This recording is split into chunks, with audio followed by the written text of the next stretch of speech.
Friends ఎలా ఉన్నారు? నేను గోరింటాకు పెట్టుకున్నా. మీరు పెట్టారా? మీరు పెట్టుకున్నారా? ఈ ఆశ్రమంలో చూపి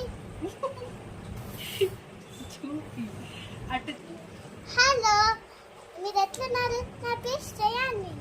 నేను గోరింటాకు పెట్టుకున్నా. ఈ వయసులో మీరు పెట్టుకున్నారా?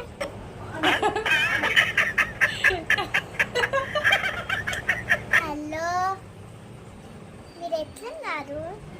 బాగున్నారా? నేను గోరింటాకు పెట్టుకుంటున్నా. మీరు పెట్టుకుంటున్నారా? ఈ ఆరాధనలో మీరు పెట్టుకుంటున్నా?